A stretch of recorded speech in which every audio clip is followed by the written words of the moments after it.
Irmãos, bom dia, graça e paz. É muito bom ver os irmãos aqui novamente, depois de quem presenciou, né, o calor que a gente enfrentou lá em Piratininga, Bauru e adjacências.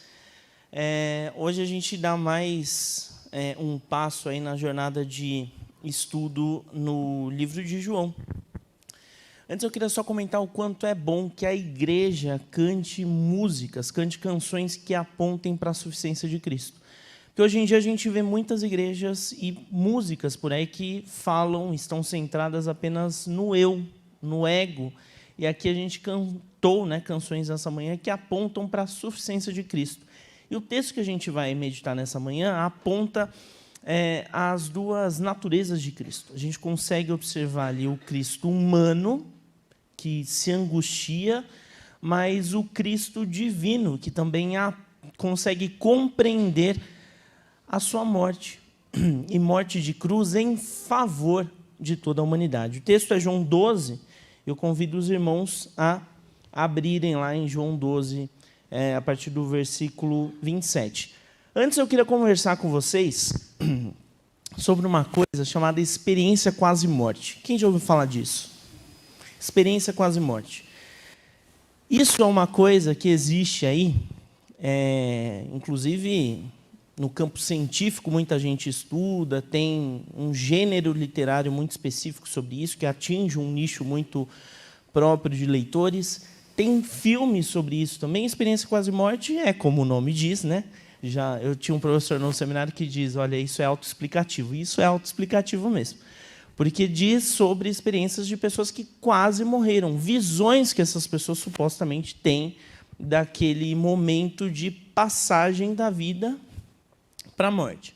E aí muita gente fala que vê luzes, que vê figuras em formas muito específicas e tudo mais. Mas o que eu queria dizer é que essa experiência quase morte é algo que vende muito, principalmente quando a gente fala de literatura. Existem livros que são best-seller nesse segmento. E filmes também, que arrecadaram muito em bilheteria. Por quê? Porque isso mexe com a imaginação e cativa o coração das pessoas. Então, essa experiência quase morte é algo que chama muito a atenção. E fato é que essa sensação de quase morte é algo único, porque aqui, quando a gente olha para esse texto, a gente vai compreender que Cristo estava na iminência da sua morte. E ele compreendia o significado da sua morte. Era uma experiência de quase morte? Era uma sensação. Era o conhecimento prévio e pleno da sua morte. Era algo muito... Assim?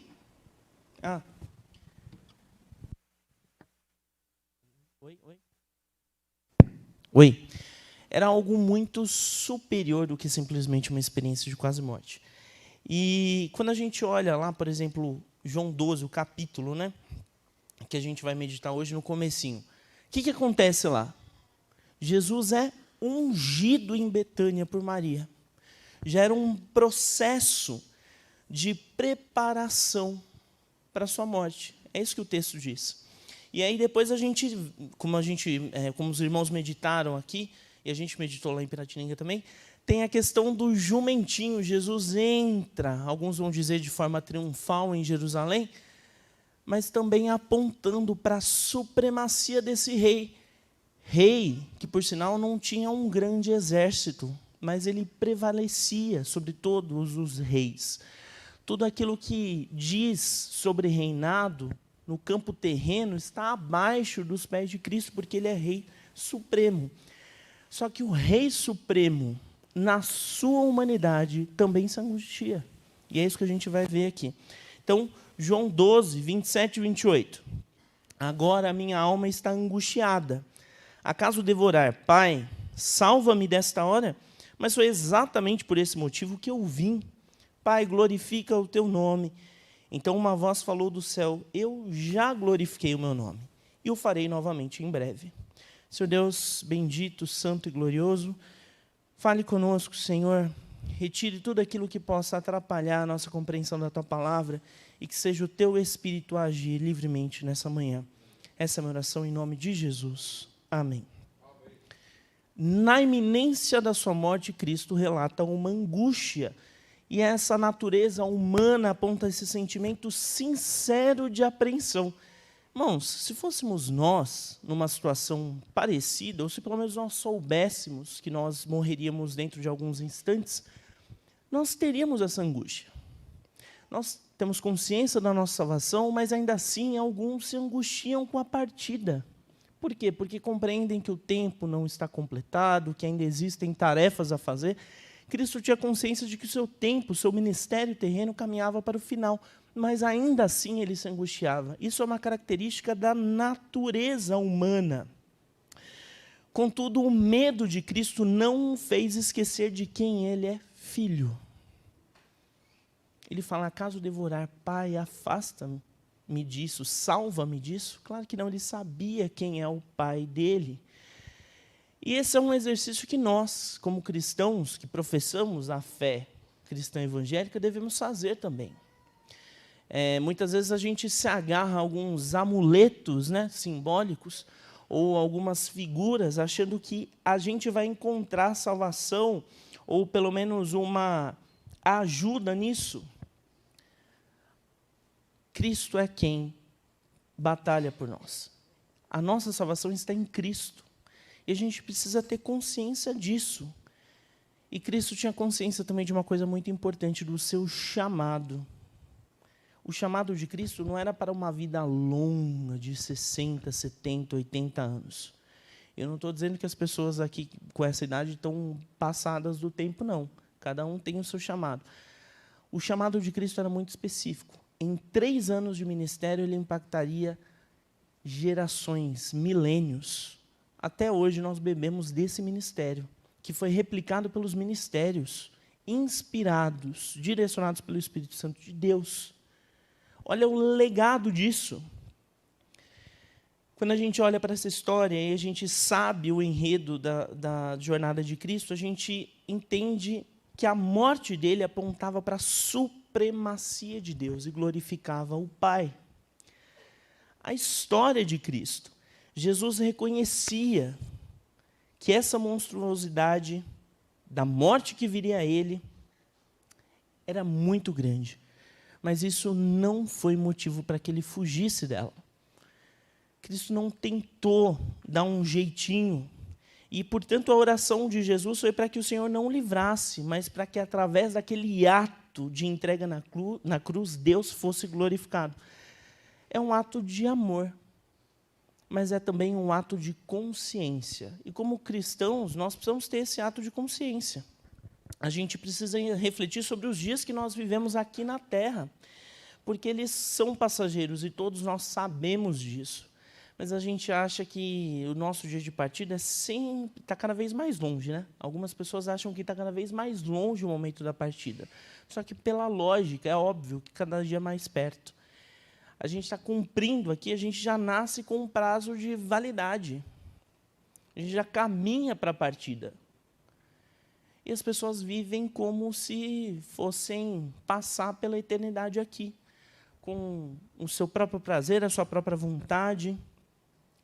Todos são passageiros, a gente precisa lembrar disso sempre.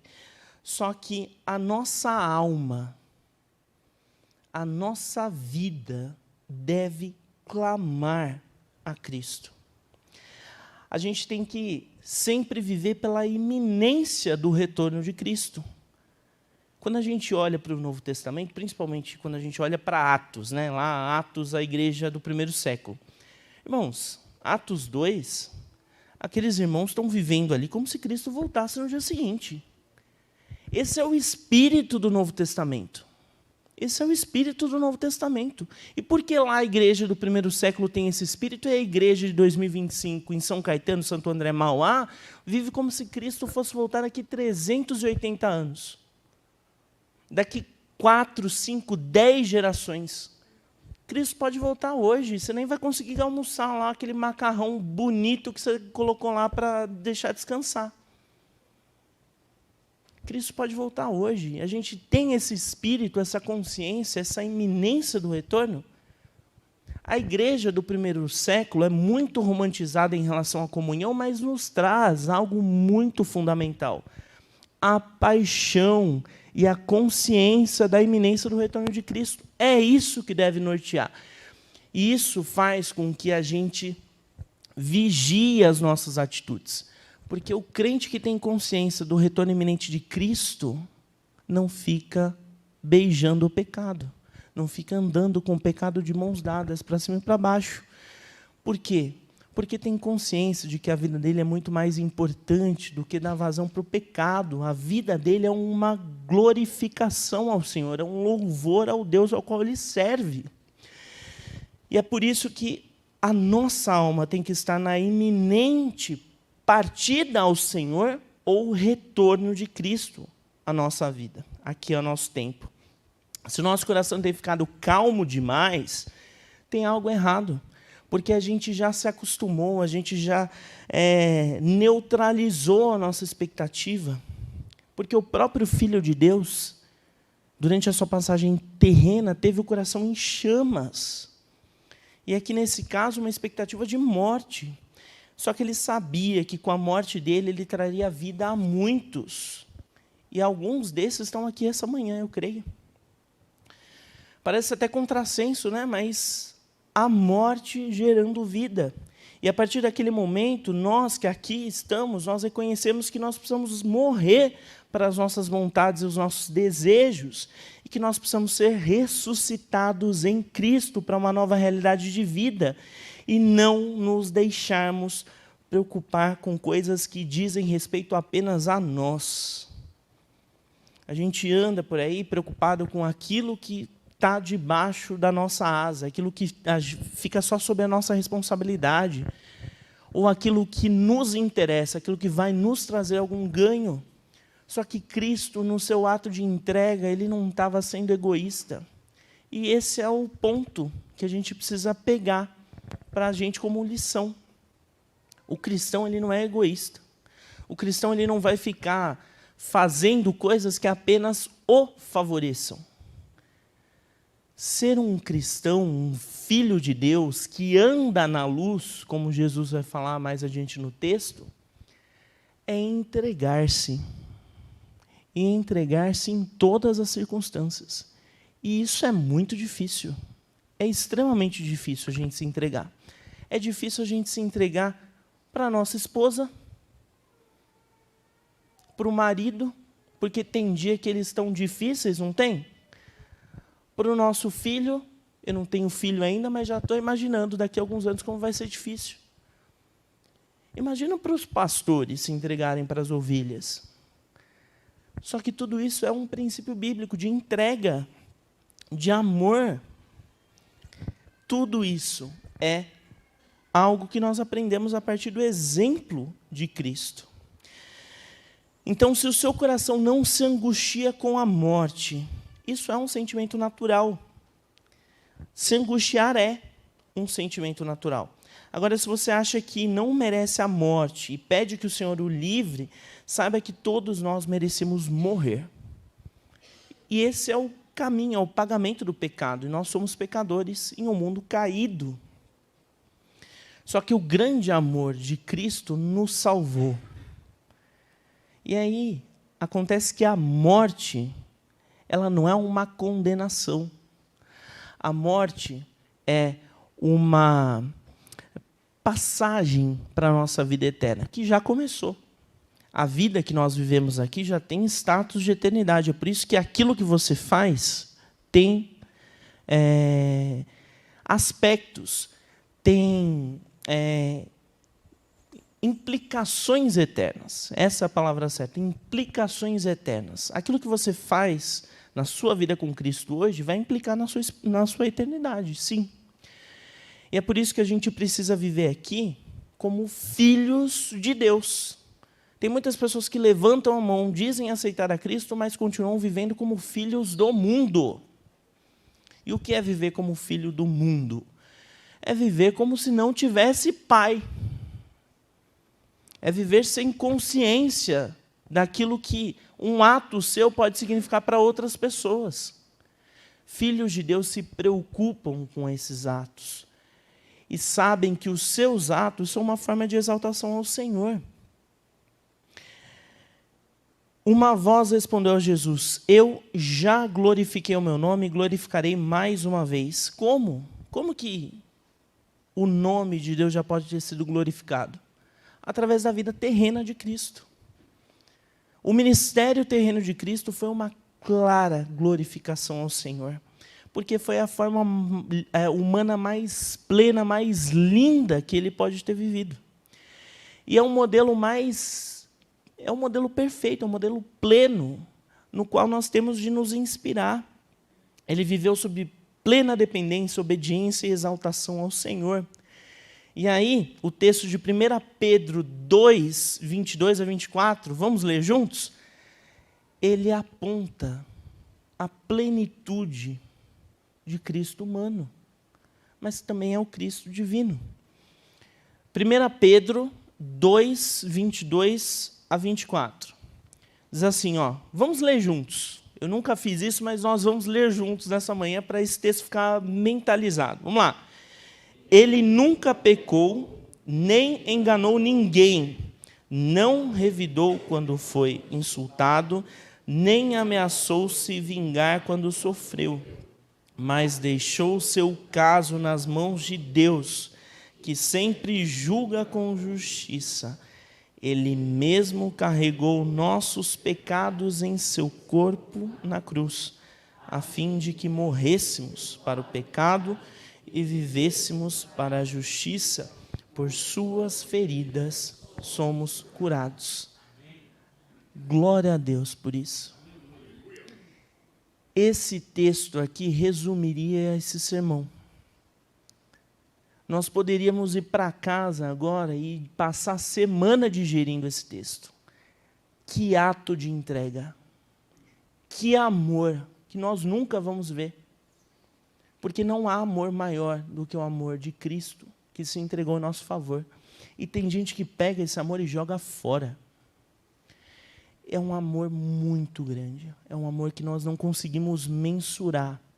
Aqui o Cristo humano, mas o Cristo divino, nos mostra que nós devemos nos entregar.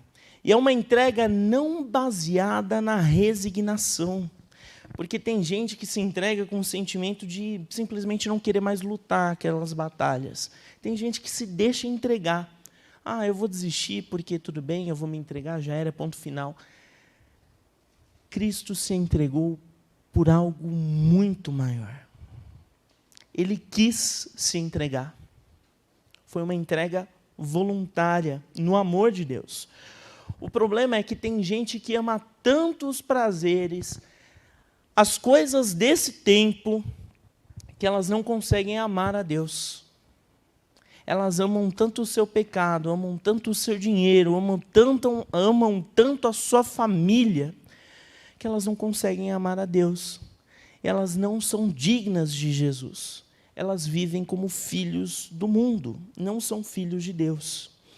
Deus, contudo, diz a Jesus: eu já fui glorificado e serei novamente, dessa vez com a paixão de Cristo, a entrega de Cristo. A nova glorificação será com a entrega, um ato de amor, a morte na cruz. O grande amor de Cristo e a plena comunhão com o Pai são elementos de louvor a Deus. Irmãos, a nossa comunhão com Deus é uma forma de nós louvarmos ao Senhor. Se nós passamos a semana inteira como filhos do mundo, e só aos domingos a gente traz a Bíblia para abrir aqui, e por 2 horas usar a fantasia de crente, isso não é louvor a Deus. Isso não é louvor a Deus. É duro de falar? Eu imagino que seja duro de ouvir também. Mas é a verdade. Não podemos negligenciar a forma como nós levamos a relação com Deus. Deus nos salvou. Deus entregou o seu Filho em nosso favor. Se nós simplesmente o buscarmos aos domingos de manhã ou aos domingos à noite, a gente está negligenciando tudo, está dizendo para Deus: olha, o sacrifício de Cristo foi inútil para mim. não adianta a gente cantar aqui músicas que apontam a suficiência de Cristo, se a gente acha que no nosso dia a dia a gente consegue dar jeito em tudo, a gente resolve todas as coisas. A nossa vida tem que ser de acordo com aquilo que nós lemos, cantamos, e a nossa vida deve apontar que nós cremos na suficiência de Cristo. Nós cremos na suficiência de Cristo. João 12, 29 e 30. Quando a multidão ouviu a voz, alguns pensaram que era um trovão, enquanto outros afirmavam que um anjo havia falado com ele. Então, Jesus lhes disse, a voz foi por causa de vocês, não por minha causa. E aqui a gente vê a multidão com toda a limitação, a compreensão limitada que tinha, interpretou de forma incorreta o testemunho ali que foi dado pela voz. Não era um anjo, não era uma criatura, mas era o próprio Deus. Irmãos, por mais de 3 anos aquelas pessoas andaram com o próprio Cristo, viram os sinais, e nós passamos aqui por João, vimos já os sinais, viram aquilo que Jesus realizou, transformando vidas, dando visão a cegos, restaurando a saúde a pessoas que estavam na beira da morte. E ainda assim elas não compreendiam. Elas não tinham a compreensão de que ali não estava simplesmente um homem, mas estava o próprio Deus, naquela geração.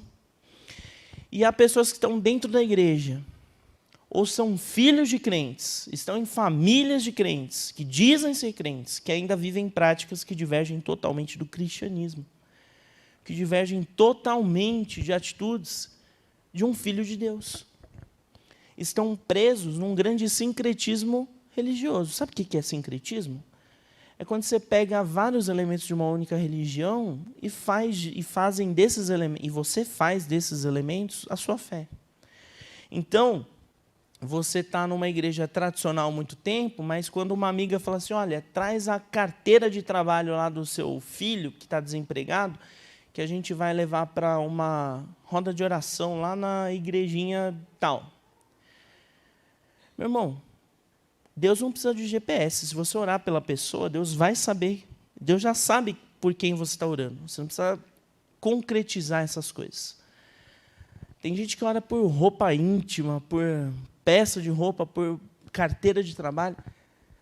Coloca lá o copinho do lado do rádio, porque a oração ali do bispo tal tem mais poder do que a oração dele. Gente, isso tudo é...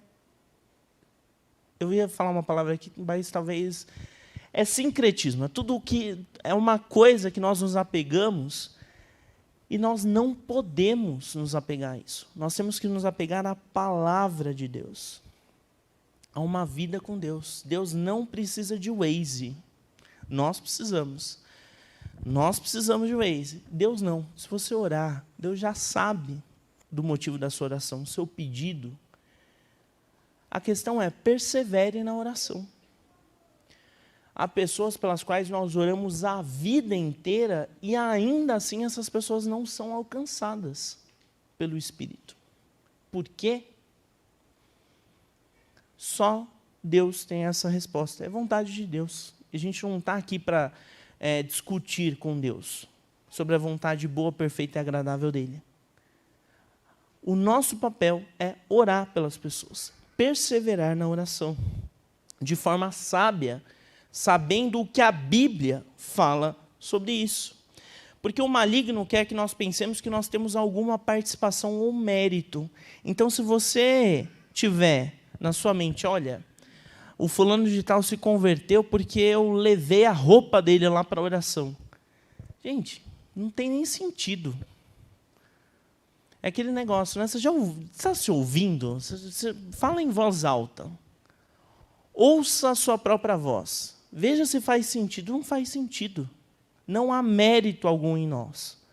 Nós não mudamos o coração de Deus, como alguns por aí dizem. É a oração que molda o nosso coração, que muda a nossa atitude e a nossa compreensão, a partir de uma vida com Cristo.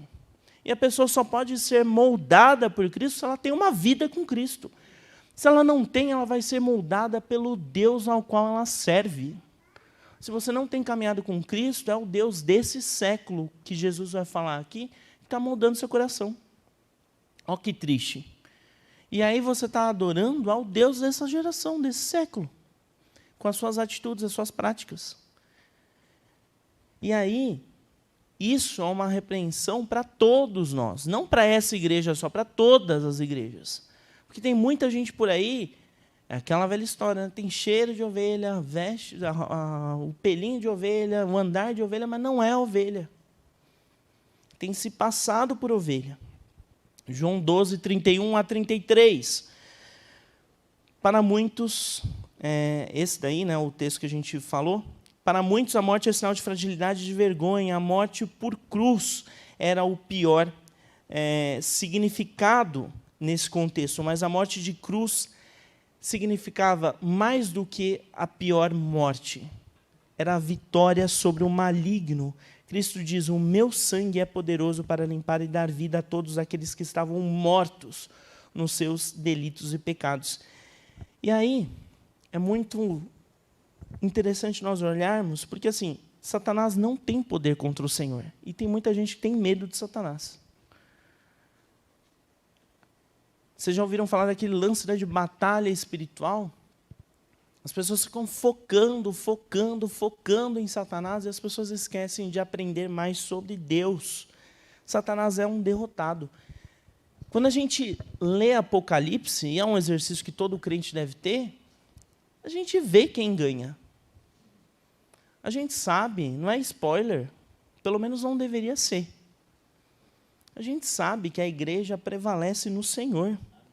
E por Cristo nós somos atraídos a Deus. E todos nós somos atraídos a Deus. Já era um apontamento da revelação. Essa revelação não ficaria restrita aos judeus, mas seria também aos gentios. Diz assim, João 12, 31. Chegou a hora de julgar o mundo, agora o governante deste mundo será expulso. E quando eu for levantado da terra, atrairei todos a mim. Ele disse isso para indicar como morreria. Aqui a gente vê, pela divindade, né, pela natureza divina de Cristo, que ele não foi pego de surpresa. Cristo sabia que morreria. E mais do que saber que morreria, ele saberia como morreria. Seria a morte por crucificação, ou seja, ele seria elevado da terra, do solo. O outro tipo de morte muito comum era a morte por pedrada, que, inclusive, Jesus quase foi vítima de pedrada. Né? Quem não lembra daquele episódio do templo, mas também tem o episódio da mulher adúltera. Ela foi quase morta por pedras, se não fosse uma intervenção do Senhor. Então, nada pega a Deus de surpresa. Mas muitas vezes nós somos como os judeus. Nós sabemos que Deus pode fazer, nós conhecemos as Escrituras, mas nós duvidamos do que tem acontecido. Nós somos crentes mornos. Pessoas que vivem em um reino do que pode acontecer. As pessoas são mornas espiritualmente, algumas até geladas espiritualmente, ficam presas apenas em fatos. E aí, quando a gente olha lá Romanos 12, 2, né, e também quando a gente vê a teologia paulina falando sobre o culto racional, irmãos, o culto racional que Paulo está falando ali não é aquele culto seco, bem medieval, não é isso que Paulo está falando, tá? Paulo está falando de um culto racional tendo a consciência de que os seus atos e a sua própria vida é o louvor que Deus quer. Deus não quer sacrifício. A época de nós pegarmos lá os passarinhos, os animais para ofertar, passou. O sacrifício perfeito já veio. Só que tem gente que ainda está naquela época. Tem gente que ainda está naquela época medieval, de achar que o Senhor se agrada só daquilo que é bem legalista, daquilo que é muito quadrado, gelado. Irmãos, Deus gosta daquilo que é sincero de coração. E os irmãos acham que não existem salvos em igrejas pentecostais? É claro que existe. Deus age lá também. Quantas e quantas igrejas estão instaladas aí nas periferias de São Paulo ou de outras tantas cidades que têm um trabalho que trabalhos que alcançam vidas, são pessoas transformadas, pessoas tiradas da boca do lixo. Hoje na EBD a gente vai falar sobre antes e depois, né? Aquela história da igreja ter muito ex-traficante, ex-prostituta, ex-dependente químico. Graças a Deus que tem. Imagina se essas pessoas continuassem nessas práticas. Graças a Deus que elas saíram dessas práticas. O problema é quando a gente evidencia que essa identidade está acima da identidade de filho de Deus. Essas pessoas são ex-dependentes, ex-ladrões, tudo isso. Mas essa pessoa agora é filha de Deus. Essa identidade prevalece sobre todas as coisas. E a gente precisa ter consciência disso. E a gente precisa ter consciência de que Deus age. Senão a gente segue aquela teologia do Ariano Suassuna lá no Alto da Compadecida, né? Quem nunca viu o Alto da Compadecida, lá naquela cena do juízo final, está lá o João Grilo, na iminência lá da ida para o inferno, e aí o Jesus, lá, a figura de Jesus que aparece, fala assim, olha, João, eu não consigo, eu não posso te salvar. Tem gente que acha que Jesus não pode salvar, tem gente que acha que Jesus não pode agir. Jesus pode. Tem gente vivendo a teologia do Ariano Suassuna, hein? E esquecendo de ver a Bíblia, como Deus age, como Deus salva, como Deus transforma vidas. Hebreus 12, 2. A nossa jornada de vida tem que ser como o autor de Hebreus traz. Vamos ler Hebreus 12, 2, também, juntos. Um texto forte, a gente precisa ter isso memorizado. Mantenhamos o olhar firme em Jesus, o líder e aperfeiçoador da nossa fé. Por causa da alegria que o esperava, ele suportou a cruz sem se importar com a vergonha. Agora ele está sentado no lugar de honra, à direita do trono de Deus. É Cristo quem nos aperfeiçoa a fé. Muitas vezes a gente acha que nós que nutrimos, mas a fé foi dada pelo Senhor, e é Ele quem nutre. Ele quem nos estimula a crescer no conhecimento. Ele suportou a cruz, a vergonha, ele venceu a morte. Irmãos, façam um exercício durante a semana. Eu creio que todos aqui têm acesso à internet.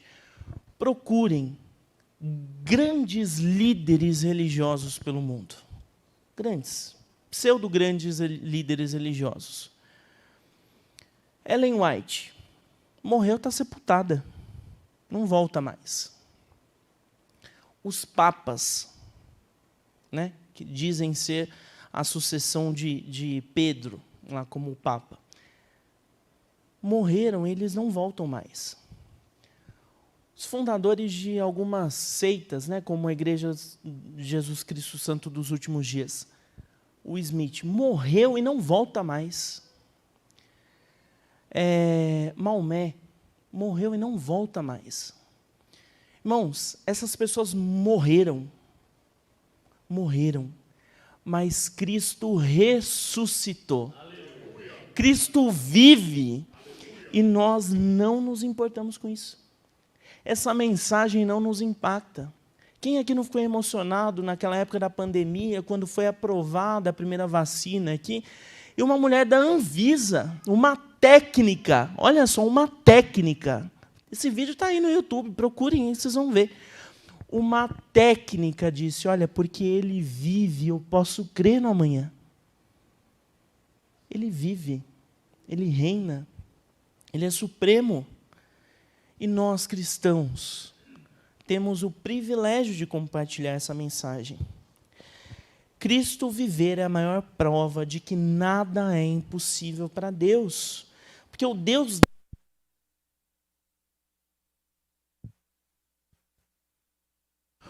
Oi, oi. Opa, o próximo eu já posso pedir música no Fantástico. O Deus deste século tenta nos cegar, tentando nos fazer pensar na lógica, porque nós somos lógicos. Nós tentamos ver o que acontece no dia a dia e ver resultados lógicos, usando a racionalidade de forma extrema. A racionalidade é um presente de Deus também. Só que vocês já ouviram falar que todo extremismo é ruim?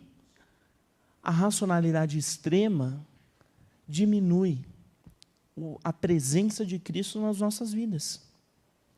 É por isso que hoje se vê um número tão elevado de pessoas que aderem ao ateísmo. Elas buscam explicação em coisas da ciência e sepultam a espiritualidade. Irmãos, há ateus por todos os lados. Há 10 anos era muito difícil ver um número tão grande. Hoje em dia a gente encontra com essas pessoas. E pasmem, há ateus até no meio de organizações cristãs. Organizações que prestam serviço à sociedade, a pessoas que estão na folha de pagamento dessas organizações que são cristãs. Olha como a gente tem deixado o mundo, o Deus desse século, invadir aquilo que Deus preparou para ser o braço da igreja. E como Cristo sabia que morreria, isso não foi surpresa. O versículo 33 diz isso, ele faz conexão direta com o versículo anterior. Ao ser levantado, uma morte vergonhosa, mas uma morte que não diminuiu a sua vontade de se entregar. E às vezes a gente fica com medo de passar vergonha, né? Porque acha que aquilo ali vai ser o fim da nossa história. A maior vergonha foi passada por Cristo na cruz. E nós herdamos com isso a vida. A gente não herdou vergonha. A gente não herdou derrota. E é por isso que a gente não pode viver como pessoas com espírito de derrota nas costas. E eu não vou dizer aqui, toma posse da vitória, não é isso que eu vou dizer. Mas é para você ter consciência de que Cristo já batalhou a sua guerra. E cada um tem a sua guerra. Eu não sei qual é, mas eu sei qual é a minha.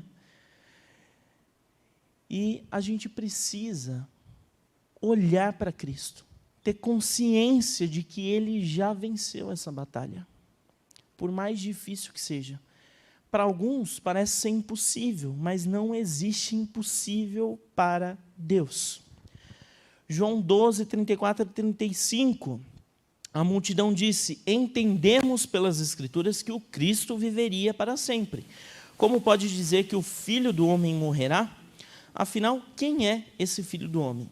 Jesus respondeu: minha luz brilhará para vocês só mais um pouco. Andem na luz enquanto podem, para que a escuridão não os pegue de surpresa. Quem anda na escuridão não consegue ver aonde vai.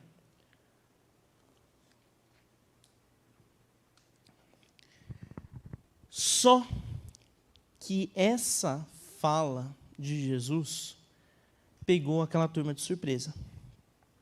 Porque eles compreendiam, à luz do Antigo Testamento, que o Messias prometido, ele seria um Messias com superpoder. Seria um líder mesmo, bélico. Só que Jesus vem como um líder para uma nova proposta de vida, para uma reconciliação com o Senhor. Então não é guerra que vai nos reaproximar de Deus. Não vai ser a nossa força que vai nos levar de volta para o Senhor.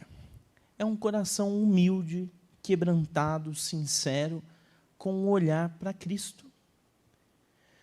Porque a gente está em uma batalha espiritual. Paulo vai falar isso. E a gente não vê essa batalha espiritual, mas ela acontece. E se fosse por nossa própria conta e risco, nós já seríamos derrotados. Só que quem está na dianteira do exército é o Senhor. E o Senhor já vence a batalha. Nós desfrutamos dessa vitória. E essa vitória é a doce presença pela eternidade com o Senhor. Esse é o maior tesouro. A gente falou lá sobre as 6 cores, né, que apontam para o plano da salvação. Algumas pessoas vão lá para Apocalipse falar das ruas de ouro, da Nova Jerusalém, e, ok, é bíblico, está lá, está na Bíblia mesmo, então pode falar.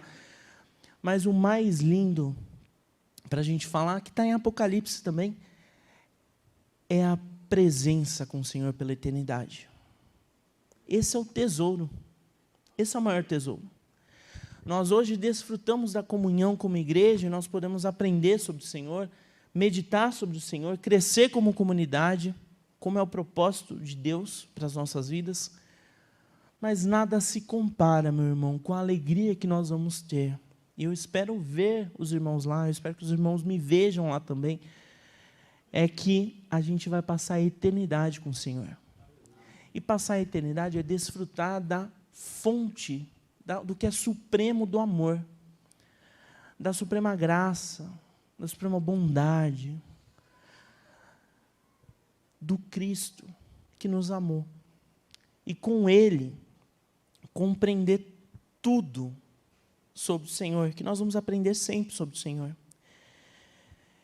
E aqui, meus irmãos, nós precisamos ver que aquela visão deturpada dos judeus não permitia que eles compreendessem o quão sublime e perfeito é o Cristo que eles tinham ali na frente.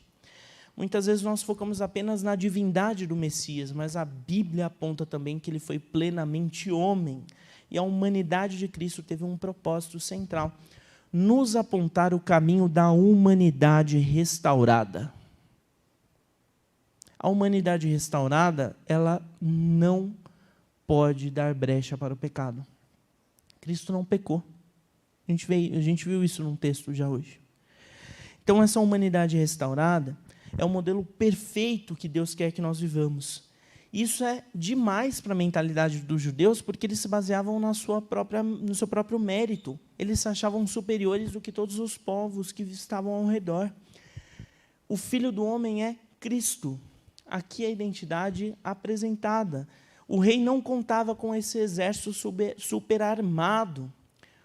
A arma mais poderosa de Cristo era a sua humildade. Com ela, ele mostrou aos discípulos que a guerra é a ordem natural desse mundo.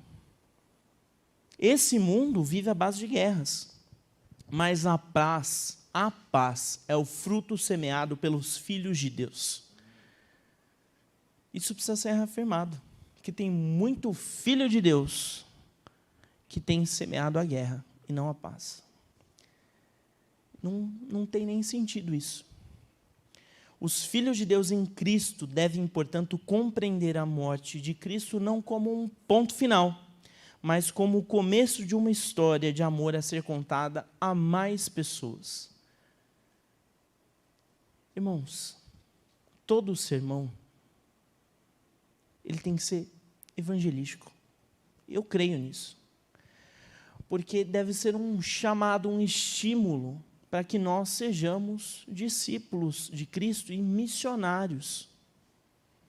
A partir dali, do nosso campo missionário. Quando você entra no seu carro, você já é um missionário em potencial.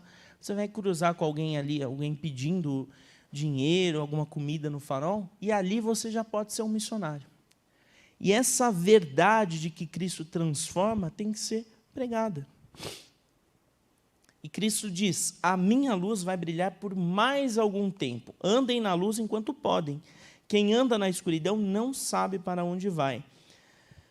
A escuridão não é o estado natural aos filhos de Deus. Eles já foram alcançados pela estrela da manhã, aquele que é eterno. Alguns de vocês já devem ter visto aquele clássico meio perturbador, Alice no País das Maravilhas, né? Aquele filme é um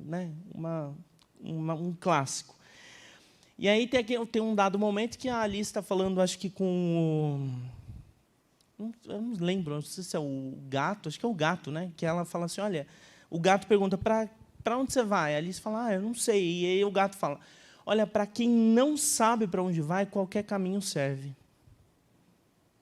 E é isso mesmo, tem gente que está caminhando aí por qualquer caminho, achando que vai chegar em algum lugar.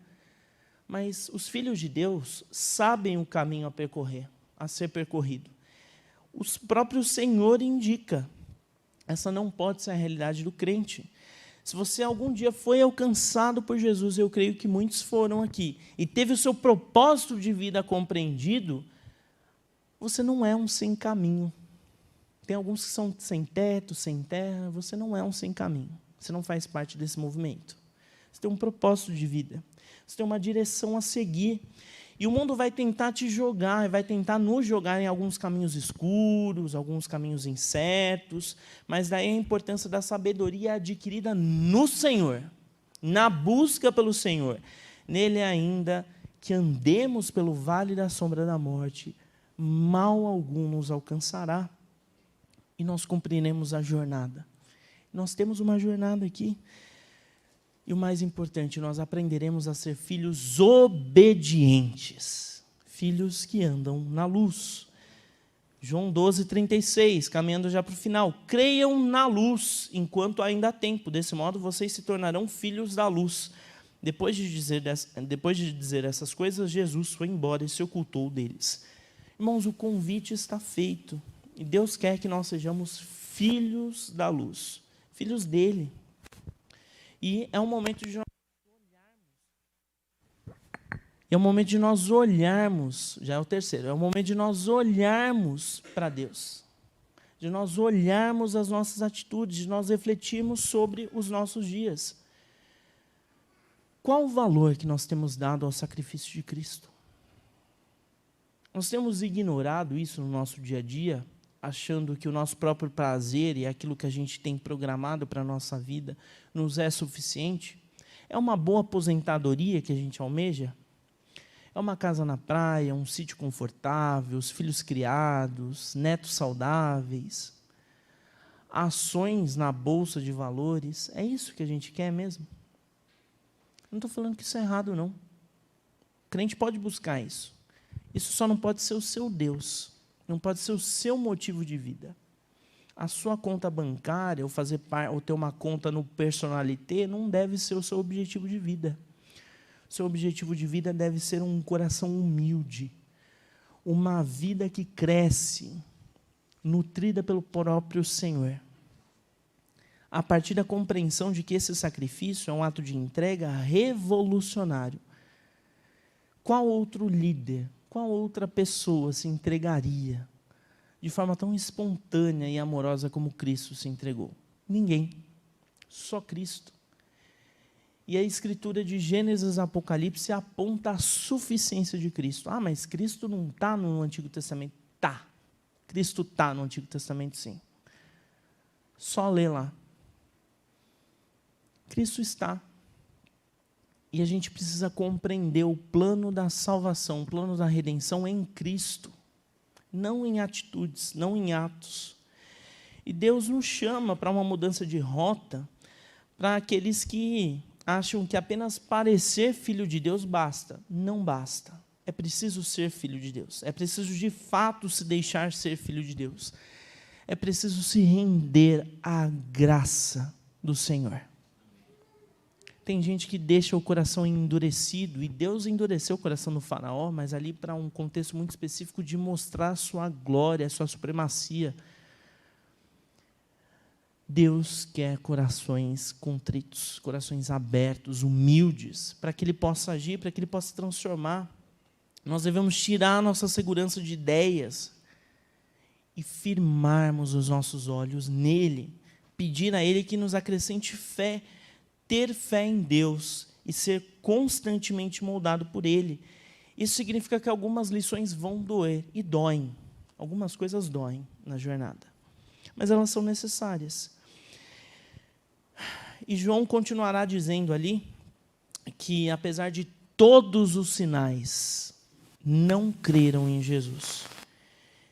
E aí, a lição que fica é que a gente não seja tolo como eles. Não sejamos tolos.